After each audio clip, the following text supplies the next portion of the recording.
Good day everyone. For today's discussion, we will tackle about the non-cognitive dispositions and skills and how it is being assessed in education. Just like cognitive learning targets, there are also learning targets that involves the attitudes, beliefs, mindset, values, and other parts of students' character and personality. These traits are often associated with the terms affective, social, emotional, or non-cognitive.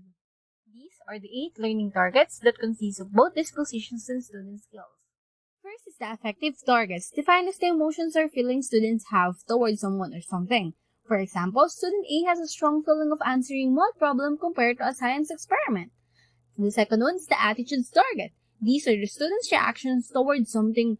It may be a situation, activity, a person, or the classroom environment. To further discuss, here's an example to show the difference of the 3 elements of the attitude targets. Third learning targets is the value. These are the conditions and aspects of students that we want or we desire as we end. It shall focus on values that are related to academic learning, like honesty, freedom, and justice. The next one is the motivation, defined as the student's initiation of learning, how they exert effort, time, and persistence in order to achieve a certain success or goals. It can be influenced by 2 factors. Student's expectation on his own capability and value that given by the students on how relevant or important activity is. The next one is the self-concept. It is the own self-descriptions of students or their self-image, while self-efficacy is the student's belief of what he or she can achieve. It is also being considered as the heart of learning and motivation. The next one is the social relationship. This is the built interaction and relationship within the environment. Students are expected to adjust their thinking to accommodate new learning and perspective from others, defend their own ideas, and form a critical argument. Then the last one is the classroom environment. How students are comfortable, how they can feel relaxed, and how their emotions are being shown in the class.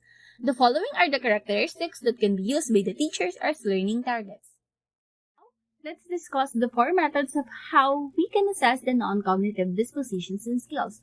First is a teacher observation, which can be done in structured observation that involves checklists or rating, and unstructured observation or sometimes referred as anecdotal reports because it is usually open-ended. The second method is the teacher interviews. It is the direct way of teachers communicating to students. Can be a one-on-one kumustahan or a group interview to help peers or students that show similar performance or behavior.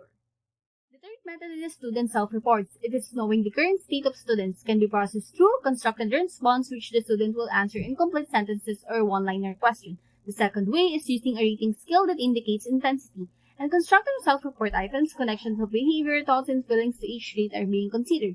Also keeping simple and short sentences are after selecting a format.